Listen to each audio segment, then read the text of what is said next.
What's going on, everyone? Jeremy here from The Quartering, and there was a very interesting interview done by Michael Condrey, who had previously worked for Sledgehammer Games, co-studio head that brought to you games like Call of Duty and Modern Warfare 3, I believe, two very popular, obviously, FPS games and a franchise of games that are very popular amongst players with yearly releases and gigantic esports scenes surrounding them. I was interested in the interview that he had given famous Cuphead journalist Dina Takahashi over how Call of Duty views the new Modern Warfare game as well as other games similar, and he gives credence to one of the longest battled stigmas for gamers that was led in the early 90s and early 2000s by government officials that, video games cause real world bad behavior. And it's pretty disappointing to see from a man that's made millions and millions and millions of dollars probably off this franchise, off these types of games, to then turn his back and throw gamers to the wolves, so to speak, with this old narrative. How former Call of Duty studio head Michael Condrey views Modern Warfare and games. Michael Condrey has hired dozens of game developers for his new studio, tentatively titled 2K Silicon Valley. Horrible name, by the way. In doing so, former Sledgehammer Games co-studio head, who brought us games like Call of Duty and Dead Space, has a chance to shape the culture of a video game studio with a modern approach. He is conscious about what it means for diversity, the games that the studio will choose to work on, and how much impact gaming will have on impressionable minds. This is, of course, the think pieces that games journalists write.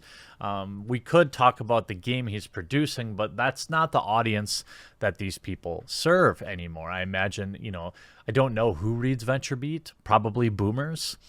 I caught up with them in the wake of E3 at the big game trade show in LA, and he told me how torn he was about the choices in Activision's Infinity Ward studio about making the latest title, Call of Duty Modern Warfare. He supports the right of artists to make the game they want to make, but see, here's the thing. I'm going to stop right there, and if you might agree with me, now would be a great time to smash that thumbs up button and leave a comment in the comment section down below. You can't say, I agree with this, but, because then right after that is going to be about how they don't agree with it. I'm for free speech, but no, you're not then. Anyway, he said it's a tough challenge if the studio is being pushed by publishing to be more controversial and darker for the sake of headlines. Now, the implication here is that Activision is pushing the studio to get headlines. I don't know if he has inside knowledge. It's reasonable to assume that he knows people there, and maybe that's the case, but I haven't seen any of that. Condrey isn't squeamish. He made games like Dead Space, Call of Duty Advanced Warfare, and Call of Duty World War II, and his studio contributed to Call of Duty Modern Warfare 3, but he said games should be respectful of the global community. Well, what happened? What happened to supporting the rights of the artists to make the game they want to make? See, that's in direct conflict with saying then games should be respectful of the global community. And you might be saying, well, what the heck does that even mean? Well, we're going to find out, and I'm going to highly recommend keeping tabs on the games that this man publishes and remembering the statements that he made today, because they have set gaming back even further with this old nonsense. The question was, E3 seemed very different this year with no Sony, EA, or Activision Blizzard on the show floor. What did you think? Okay, that's fine. The other questions. Do you take away any lesson for your studio? Condrey says, it was great to see what other talented development teams were doing. While there's not a lot in terms of surprises and lessons for me this year, the breadth of attention on streaming and subscription services beyond Stadia and xCloud is wider than I expected. As a fan, I look forward to moving more to the gaming content behind those efforts. I am not a supporter of this subscription stuff coming out. I don't think it's going to add a lot of value to gamers, but there are examples like Xbox Game Pass, which does. So maybe we see what's happening with Netflix, where more and more shows are leaving the platform, and viewers are going to have to, you know, subscribe to more and more things like Disney Pass, and then CBS, and then you know, all these HBO Go, and before you know it, you're paying $140 a month again, where you left cable originally because you were paying $140 a month, and you were like, forget that. That's what's my prediction's going to happen anyway. Activision didn't show Call of Duty Modern Warfare on the show floor this year. That's a departure from the past. I wrote about how I saw it behind closed doors in a preview, and I found it pretty disturbing. I also saw other journalists with similar takes after they saw it behind closed doors at E3. What's your interpretation of that? Condrey: I maintain that video games are the most important form of art form of our time. Maybe. I guess maybe. It's debatable. I think you could make a case. I respect every developer who strives to deliver their work as an extension or reflection of the artistic vision. That said, again, here we go. Modern Warfare seems like a tough challenge for any studio, especially if they are being pushed by publishing to be more controversial and darker for the sake of headlines. That's an interesting. Now, if you move that up again in the top, it's curious if we're going to see. By the way, I know a lot of developers work for these companies that watch my videos. thequartering@gmail.com. I will keep you anonymous, of course. Now here's where things get really fall off the rails.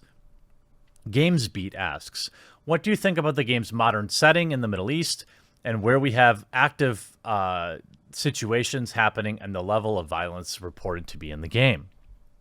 Condrey: now be careful, because here's where he makes me quite angry.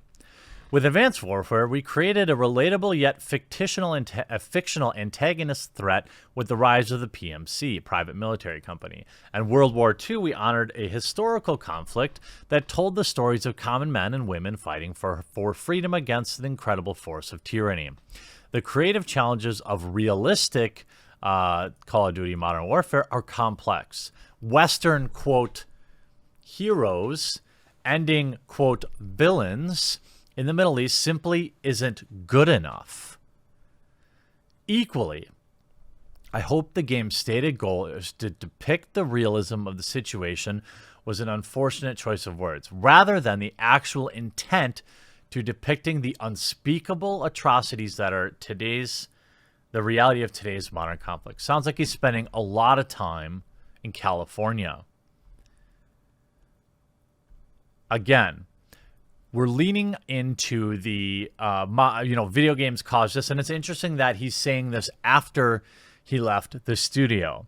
Now we look at some other questions that are very, very questionable later in the article. Some gamers, this is a leading question, Dean. Some gamers have actively expressed hostility towards the diversity agenda. It's funny you call it that. What would you say to them? Condrey: I do care. I do like this answer, I think.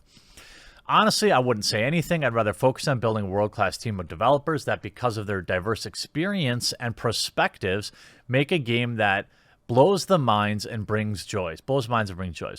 If the idea of including the broadest demographic of gamers and developers elicits hostility in somebody, it's unlikely that rational dialogue is going to shift their thinking.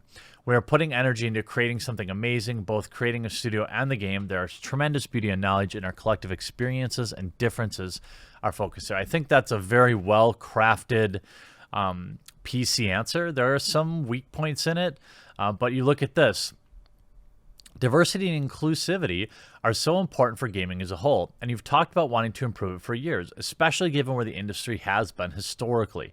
What does it mean to you, and what do you consider it a priority? None of this is about the games they're working on. There are a lot of reasons representation is important. No, none of them are important, but anyway, one of them is to reflect more accurately not just gaming community, but the larger global community. Both obviously very diverse. And when I say representation isn't important, I mean it's not something that should be forced. If it's natural to the story or whatever, obviously that's cool. But the idea that there's this mythical percentage that's the right percentage is absurd. Beyond that, as storytellers, creating characters and stories that are told from a place of authenticity only happens when representation exists in the iterative process. When many and varied voices are elevated. For too long, game development has been disproportionately skewed to represent males, typically white cisgender males, many of whom are brilliant developers in their own right, but there's a lot of compelling stories to be told from other perspectives. This is an absolute ridiculous answer. This is like he's saying, well, they're great at their job, but they have the wrong skin color. They will be better at their job if they had different colors. I mean, what stories is somebody going to tell you in a line of code that's going to change based on the color of their skin? And then you see probably the most egregious answer given to a question in here that is disgusting. GamesBeat says, you ran a studio making Call of Duty games, including Modern Warfare 3. What are your reactions to what you've seen and heard of the reboot? Okay, so I absolutely love Modern Warfare series, and working on Modern Warfare 3 at the height of the franchise popularity was a special opportunity. It sounds like a little sour grapes. I'm not sure. I also believe in the creative freedom, artistic expression in our medium. No, you don't. Our efforts in Modern Warfare 3 were focused on storytelling universe and very clearly fictional. And World War II, our team strived to pay tribute to conflict like no other, but the world has changed a lot in the last decades, and events like the school and Las Vegas and that church in New Zealand are real and heartbreaking. So I'm torn, Dean, to be totally honest. In other words, he's adding more credibility to the video games cause problems in the real world hysteria that unfortunately games journalists have been pushing because it garners more retweets on Twitter, even though there's absolutely zero scientific evidence that links these two things. Here we have a game developer saying all of the most ridiculous things, and I can be sure to tell you that I'm going to remember that when 2K Silicon Valley or Acme Corp puts out their next game, I'm not going to be interested in buying it from them. He's not helping gamers, he's hurting them.